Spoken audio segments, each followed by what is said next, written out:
السلام علیکم، آپ دیکھ رہے ہیں مبشر لقمان یوٹیوب چینل. میرا نام مبشر لقمان ہے اور 4 دن سے برا حال ہے. بخار میں، سردی میں، زکام، گلا، کھانسی. مجھے سارے کہہ رہے ہیں، کوئی کہہ رہا ہے کووڈ کا ویریئنٹ ہے، کوئی کہہ رہا ہے یہ ہو گیا وہ ہو گیا.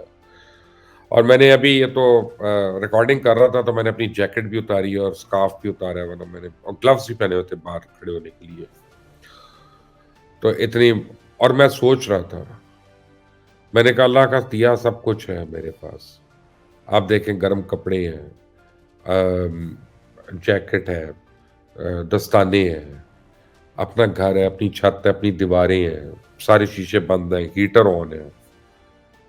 تو تب ہمارا یہ حال ہے. ان بیچارے فلسطینیوں کا سوچے کہ جن کے پاس چھت بھی نہیں ہے، آسمان بھی نہیں ہے. یعنی وہ بھی ان کا نہیں ہے، آسمان سے گولہ بارود ہی آتا ہے نا. اور دیواریں نہیں ہیں، ٹھنڈی ہوائیں نہیں رک سکتی. اور بچے، چھوٹے چھوٹے بچے ٹھٹرتے پھر رہے ہیں.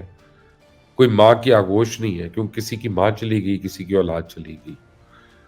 کون کتنا مر گیا، کون کتنے شہید ہو گئے.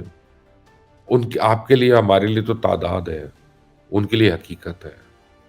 اب آج کا ہی دن لے لیں، آج کا ہی دن لے لیں. بظاہر تو اسرائیل کے لیے کامیابی کے دن ہے، لیکن در حقیقت آپ دیکھیے گا اسرائیل ایک اپنے لیے اور محاذ کھولنے جا رہا ہے. اسرائیل نے فلسطینی تنظیم حماس کو اول درجے کی قیادت کا، یعنی ان اول درجے کی قیادت کو نشانہ بنانے کی کوشش کی.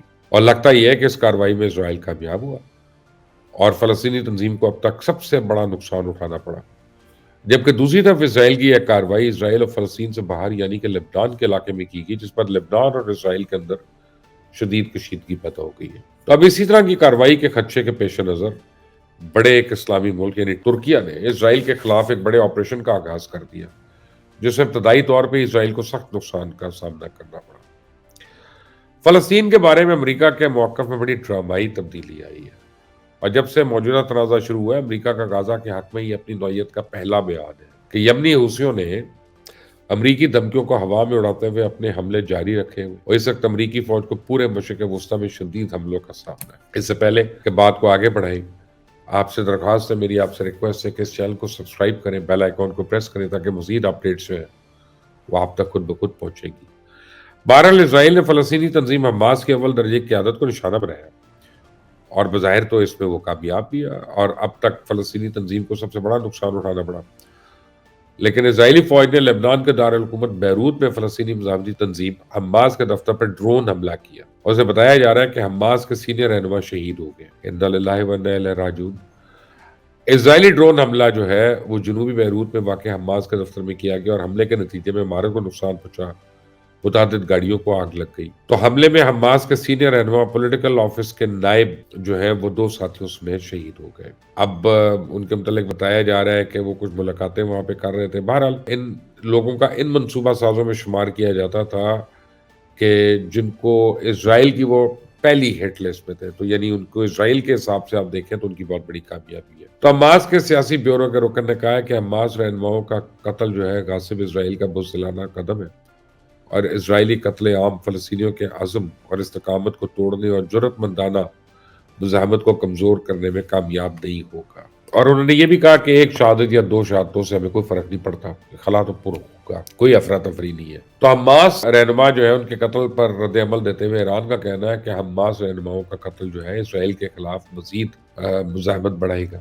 اور لیبنان میں اسرائیلی حملہ لیبنان کی خود مختاری کے صریحا خلاف ورزی ہے. دوسری جانب اقوام متحدہ نے بھی لیبنان میں حماس رہنما کے قتل میں اپنی تشویش کا اظہار کرتے ہوئے کہا کہ حماس رہنما کی ہلاکت کے بعد صورتحال انتہائی پریشان کن ہو گئی ہے. تو لبنان نے اپنی علاقائی خود مختاری کی خلاف ورزی کرتے ہوئے اسرائیلی حملوں کے خلاف اقوام متحدہ سلامتی کونسل میں شکایت کرنے کا بھی فیصلہ کر لیا. العروی کی شہادت جو ہے وہ بیسیکلی حماس کے لیے ایک بہت بڑا دھچکا ہے، اور اسرائیل نے غزہ سے باہر فلسطینی قیادت کو نشانہ بنانے کی اپنی بات بھی پوری کر دی ہے.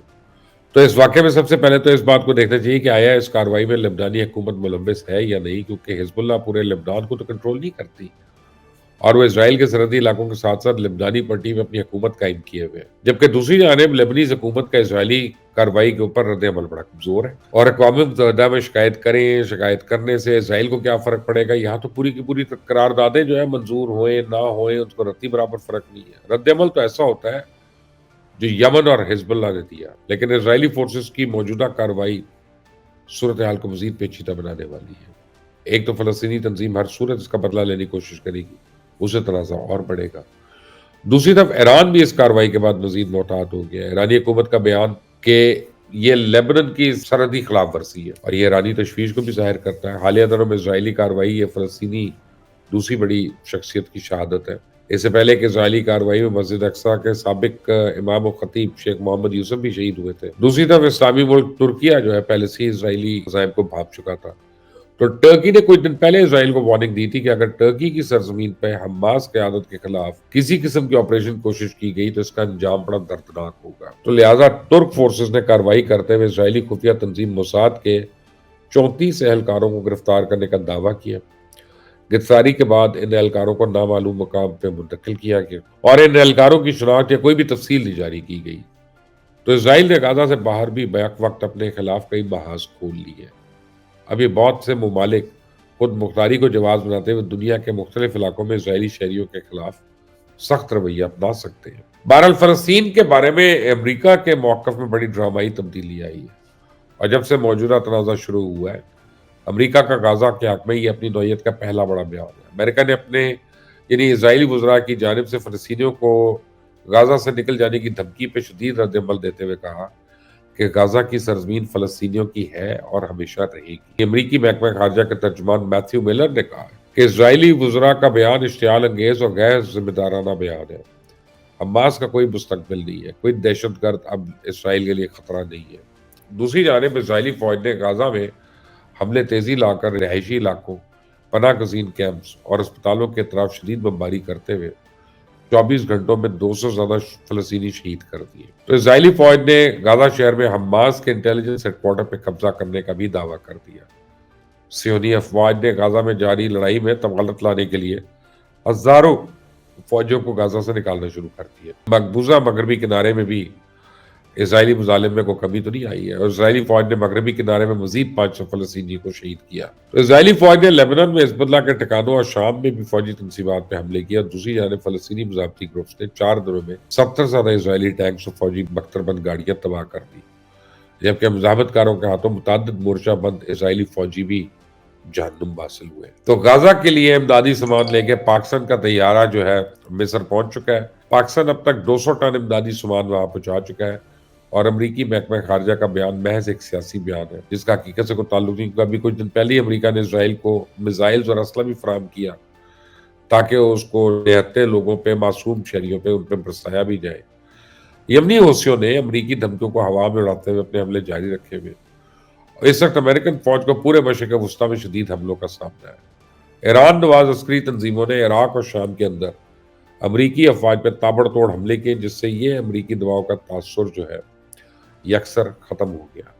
جبکہ دوسری طرف بڑی حیران کن خبریں آ رہی ہیں کہ پہلے اسرائیل نے دعویٰ کیا تھا کہ حماس چائنیز ہتھیار استعمال کر رہا ہے۔ اب ایک ایسی ہی رپورٹ یمنی حوثیوں کے حوالے سے سامنے آئی کہ یمنی حوثی جو ہے ان کی طرف سے امریکی جنگی جہازوں میں فائر کیے جانے والے میزائل اور اسلحہ رشین ہے۔